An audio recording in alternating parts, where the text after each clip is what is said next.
Hola hermanos, bendiciones en el nombre del Señor. Los saluda su hermano Eleazar Cruz. Como ustedes sabrán, tenemos pendiente la segunda parte del tema la comunión de los santos. En la primera parte de este tema tenemos algunos subtemas importantes que ya vimos, como por ejemplo la intercesión en la Biblia. En la Biblia citamos de la Biblia algunos versículos importantes relativos a la intercesión, tanto del Antiguo Testamento como del Nuevo Testamento. Esto para demostrar que la intercesión sí es bíblica. Incluso mencionamos intercesión tanto del Antiguo Testamento como del Nuevo Testamento, incluso intercesión en el cual Dios mismo pide a alguien, en este caso que sea Job el que interceda por esa persona. Dimos ejemplos sobre eso en el tema anterior. También revisamos un tema que se llama lugares de eternidad.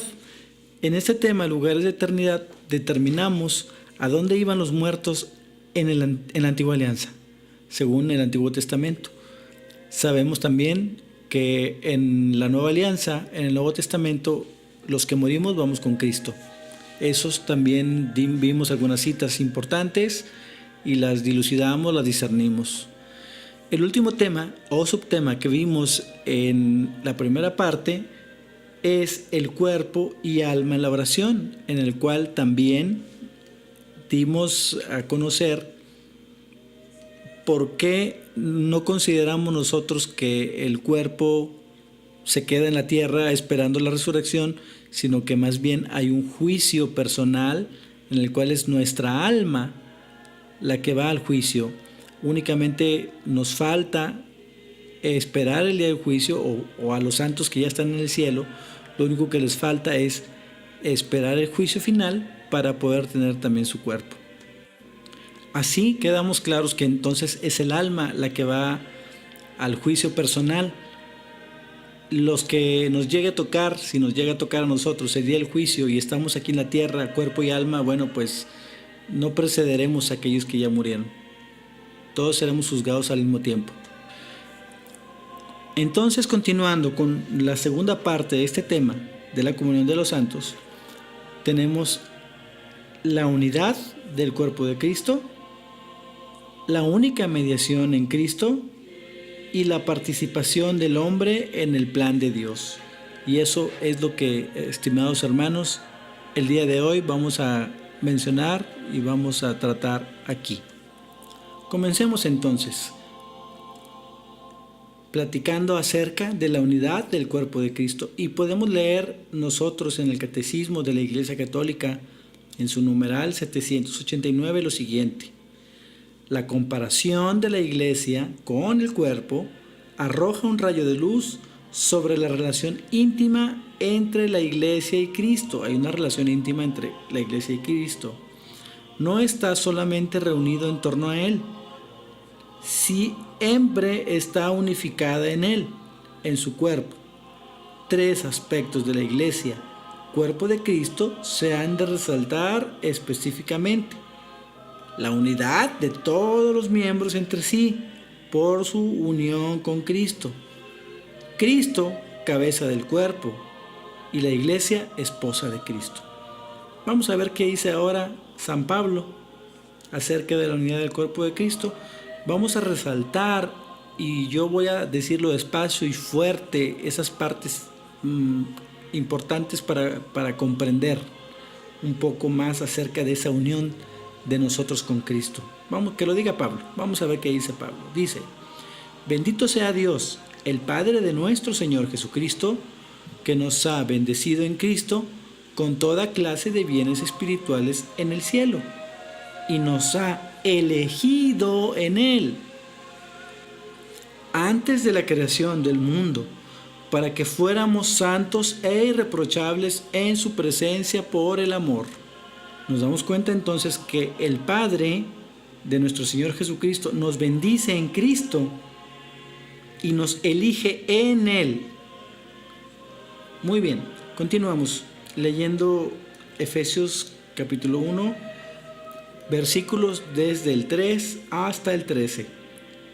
Y dice así: Él nos predestinó a ser sus hijos adoptivos por medio de Jesucristo. Por medio de Jesucristo somos hijos adoptivos de Dios, conforme al beneplácito de su voluntad, para alabanza de la gloria de su gracia, que nos dio en su Hijo muy querido.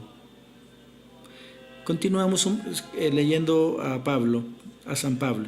Dice: en Él hemos sido redimidos por su sangre y hemos recibido el perdón de los pecados, según la riqueza de su gracia, que Dios derramó sobre nosotros, dándonos toda sabiduría y entendimiento. ¿En quién? En Él. En Cristo fuimos redimidos.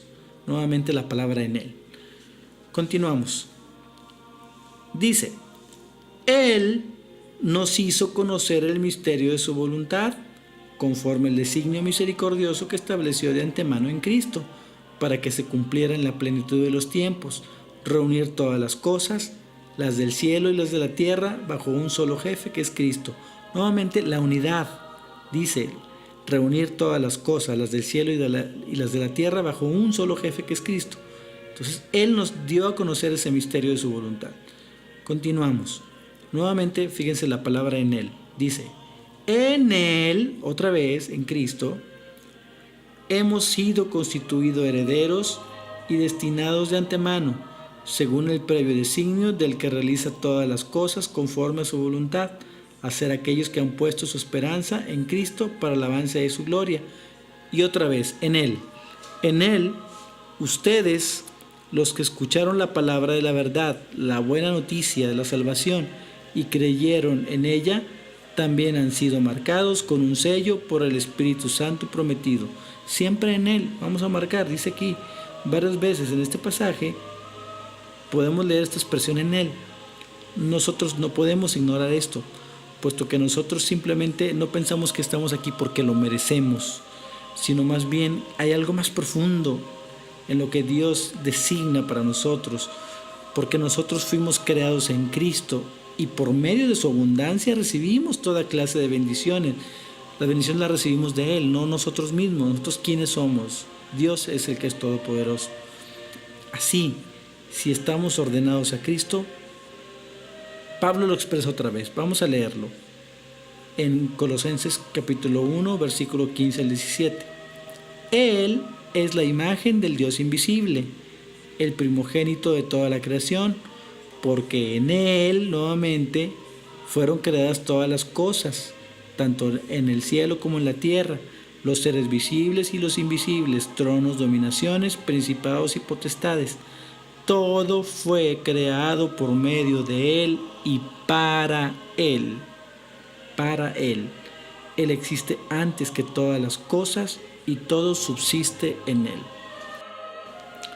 San Pablo no dirá que fuimos creados en Él solamente, que no solamente fuimos creados en Él, sino que además que para Él.